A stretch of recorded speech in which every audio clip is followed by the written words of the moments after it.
कर्माबाई की खिचड़ी।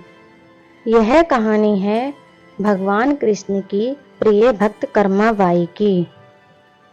कर्माबाई बचपन से ही अपने पिता जीवन राम को कृष्ण भगवान की पूजा करते हुए कभी भी कृष्ण भगवान को भोग लगाए बिना भोजन नहीं ग्रहण करते थे।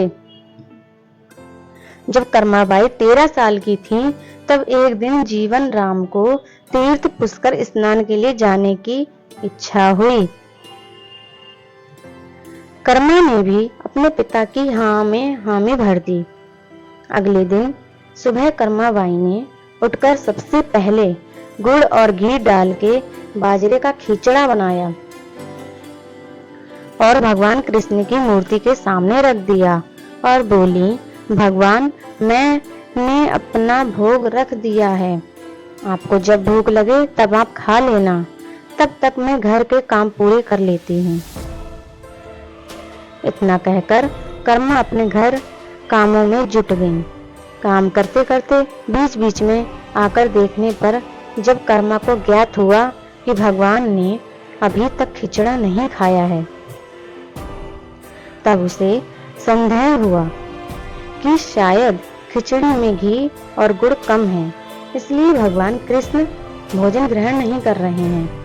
खिचड़ा में थोड़ा गुड़ और घी मिलाया और मूर्ति के सामने बैठ गई। वह बोली, भगवान, मेरे पिताजी जब खिलाते हैं तब तो आप खा लेते हो, तो अब क्यों नहीं खा रहे हो? और अभी भी पिताजी बाहर गए हैं, उन्हें आने में बहुत दिन लगेंगे। तब तक आपको भोग लगाने की जिम्मेदारी मुझे दी गई है, इसीलिए जब तक आप भोजन नहीं खाएंगे मैं भी कुछ नहीं खाऊंगी। इस तरह जीभ पर अड़ी नन्ही कर्मा की प्यारी बातों से कृष्ण भगवान का सिंहासन डोल गया और फिर मूर्ति में से आवाज आई, बेटी कर्मा, तुमने तो पर्दा तो किया ही नहीं, तो मैं भोजन कैसे ग्रहण करूं? तब कर्माबाई ने मूर्ति के आगे अपनी चुनरी का पर्दा किया और कुछ ही समय में कृष्ण मूर्ति के सामने रखी खिचड़ी की थाली खाली हो गई। अब कर्मा रोज सुबह सबसे पहले कृष्णा को बाजरे का खिचड़ा खिलाती और बाद में खुद भोजन ग्रहण करती। कुछ दिनों बाद घर लौटने पर कर्मा के माँ बाप भी कृष्ण की लीला देखकर दंग रह गए।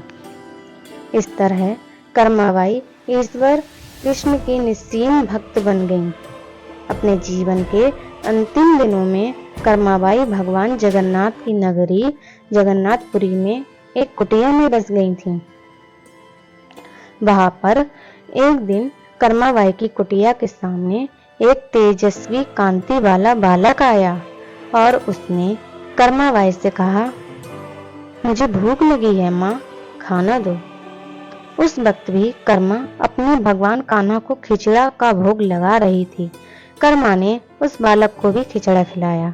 उसके बाद से वही बालक हर रोज कर्मा के हाथ का खिचड़ा खाने आता था। यह सिलसिला कई वर्षों तक चलता रहा।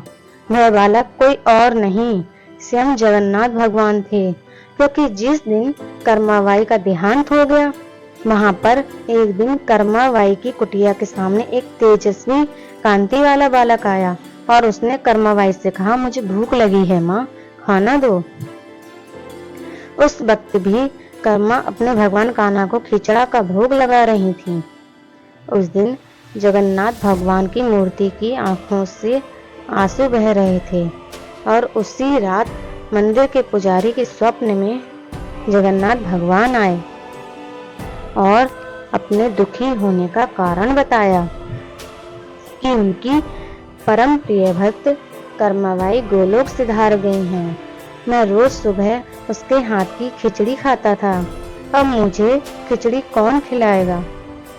अगले दिन से मंदिर के पुजारियों ने निर्णय लिया, भगवान को रोज बाजरे के खिचड़ा को भोग लगेगा और उस भोग का नाम दिया गया कर्माबाई की खिचड़ी। वीडियो अच्छी लगी हो तो लाइक करें, सब्सक्राइब करें, शेयर करें।